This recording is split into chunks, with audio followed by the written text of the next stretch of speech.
It is much, much worse to receive bad news through the written word than by somebody telling you. And I'm sure you understand why. When somebody simply tells you bad news, you hear it once, and that's the end of it.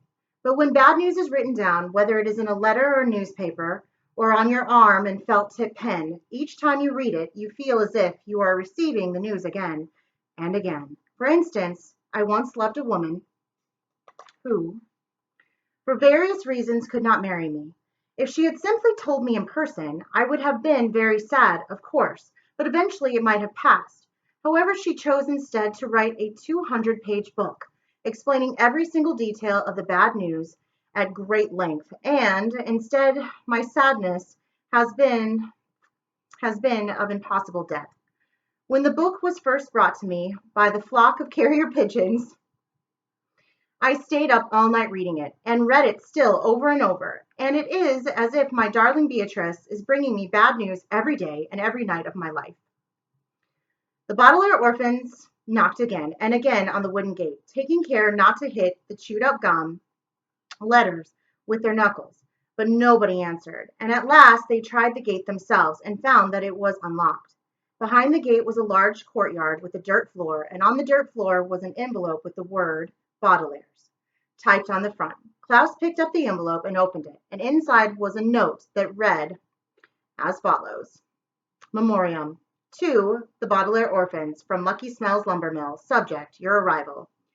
Enclosed you will find a map of the Lucky Smells Lumber Mill, including the dormitory where the three of you will be staying free of charge. Please report to work the following morning along with the other employees. The owner of Lucky Smells Lumber Mill expects you to be both assiduous and diligent. What do those words mean, assiduous and diligent? Violet asked, peering over Klaus's shoulder. Assiduous and diligent both mean the same thing, said Klaus, who knew lots of impressive words from all the books he had read. Hardworking. But Mr. Poe didn't say anything about working in the lumber mill, Violet said. I thought we were just going to live here. Klaus frowned at the hand-drawn map that was attached to the note with another wad of gum. This map looks pretty easy to read, he said. The dormitory is straight ahead between the storage shed and the lumber mill itself. Violet looked straight ahead and saw a gray windowless building on the other side of the courtyard. I don't want to live, she said, between the storage shed and the lumber mill itself. It doesn't sound like much fun, Klaus admitted, but you never know. The mill might have complicated machines, and you would find it interesting to study them. That's true, Violet said. You never know. It might have some hard wood, and Sonny would find it interesting to bite it. Schnevy, Sonny shrieked. And there might be some interesting lumber mill manuals for me to read, Klaus said. You never know. That's right, Violet said. You never know. This might be a wonderful place to live. The three siblings looked at one another and felt a little better. It is true, of course, that you never know. A new experience can be extremely pleasurable or extremely irritating, or somewhere in between, and you never know until you try it out. And as the children began walking towards the gray, windowless building, they felt ready to try out their new home at the Lucky Smells lumber mill, because you never know. But, and my heart aches as I tell you this, I always know. That's funny, because he's the author. Of course he always knows. That's funny. I know because I have been to the Lucky Smells lumber mill and learned of all the atrocious things that befell these poor orphans during the brief time they lived there. I know because I have talked to some of the people who were there at the time, and I heard with my own ears the troublesome story of the children's stay at Paltryville. And I know because I have written down all the details in order to convey to you, the reader, just how miserable their experience was. I know, and this knowledge sits in my heart heavy as a paperweight. I wish I could have been at the lumber mill when the Baudelaires were there, because they didn't know. I wish I could tell them what I know as they walked across the courtyard, raising small clouds of dust with every step. They didn't know. But I know, and I wish they knew, if you know what I mean. When the Baudelaires reached the door of the gray building, Klaus took another look at the map, nodded his head, and knocked. After a long pause, the door creaked open and revealed a confused-looking man, whose clothes were covered in sawdust. He stared at them for quite some time before speaking. No one has knocked on this door, he said, finally, for 14 years. Sometimes when somebody says something so strange that you don't know what to say in return, it is best to just politely say, "How do you do?" "How do you do?" Violet said politely. "I'm Violet Baudelaire, and these are my siblings, Klaus and Sunny." The confused man looked even more confused and put his hands on his hips, brushing some of the sawdust off his shirt. "Are you sure you're in the right place?" he asked. "I think so," Klaus said. "This is the dormitory at the Lucky Smells lumber mill, isn't it?" "Yes," the man said, "but we're not allowed to have visitors." "We're not visitors," Violet replied. "We're going to live here." The man scratched his head, and the Baudelaires watched as the sawdust fell off his messy gray hair. "You're going to live here? At the Lucky Smells lumber mill?" "Come on!" I can't even pronounce it. "Sigam!" That was totally different than what I thought it was. Sunny shrieked, which means, "Look at this note." Klaus gave the note to the man, who was careful not to touch the gum as he read it over. Then he looked down at the orphans with his tired, sawdust sprinkled eyes. "You're going to work here too? Children working in a lumber mill it's a very difficult job. Trees have to be stripped of their bark and sawed into narrow strips to make boards. The boards have to be tied together into stacks and loaded into trucks. I must tell you that the majority of people who work in the lumber business are grown-ups. But if the owner says you're working here, I guess you're working here. You better come inside." The man opened the door further, and the Baudelaire stepped inside the dormitory. "My name's Phil, by the way," Phil said. "You can join us for dinner in a few minutes, but in the meantime, I'll give you a tour of the dormitory." Phil led the youngsters into a large, dimly lit room filled with bunk beds, standing in rows and rows on a cement floor. Sitting or lying down on the bunks were an assortment of people, men and women, all of whom looked tired and all of whom were covered in sawdust.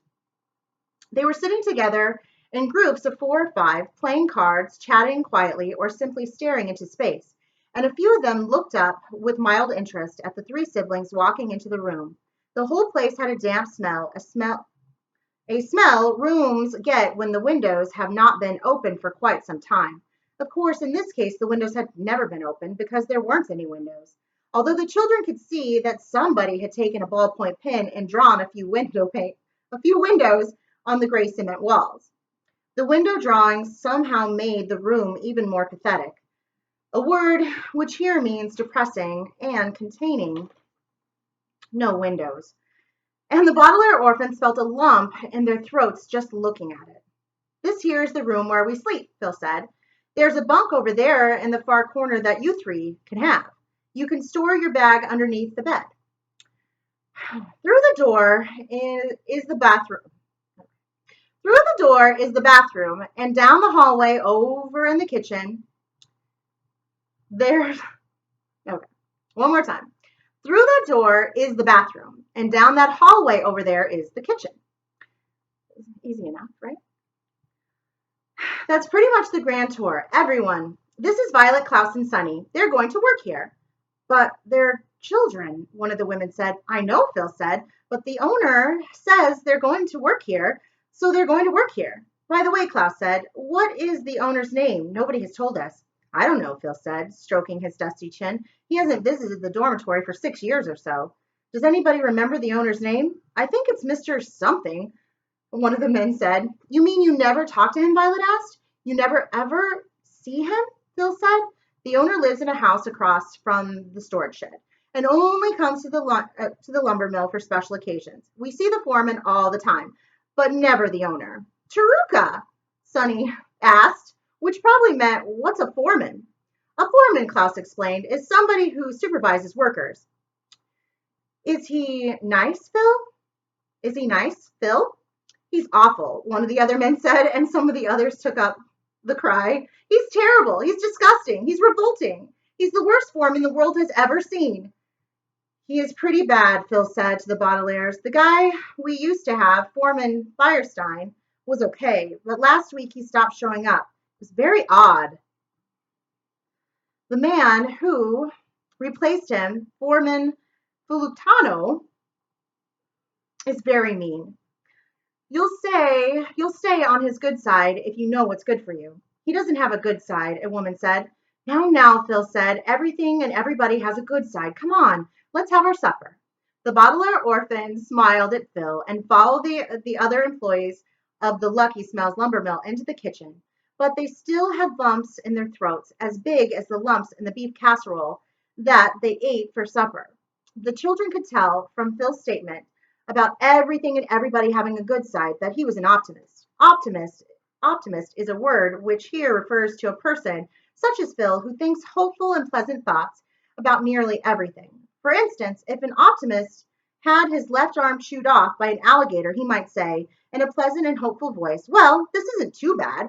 I don't have my left arm anymore, but at least nobody will ever ask me whether I am right handed or left handed. But most of us would say something more along the lines of, I'm not even going to attempt it today. My arm, my arm. The Baudelaire orphans ate their damp casserole, and they tried to be optimists like Phil. But try as they might, none of their thoughts turned out pleasant or hopeful. They thought of the bunk bed they would share in the smelly room with windows drawn on the walls. They thought of doing hard work in the lumber mill, getting sawdust all over them, and being bossed around by Foreman Felutano. I'm sure they'll have that name at least 100 more times, just for me. They thought of the eye-shaped building outside the wooden gate, and most of all, they thought of their poor parents, whom they missed so much and whom they would never see again. They thought all through supper, and they thought while changing into their pajamas, and they thought as Violet tossed and turned in the top bunk, let's try that again. Did I miss a word? And Klaus and Sonny tossed and turned below her. They thought, as they did in the courtyard, that you never know, and that their new home could still be a wonderful one, but they could guess. And as the Lucky Smells employees snored around them, the children thought about all the unhappy circumstances began guessing. They tossed and turned and guessed, and by the time they fell asleep, there wasn't a single optimist in the Baudelaire bunk. All right, this isn't going well. We'll return with chapter 3 in our next video.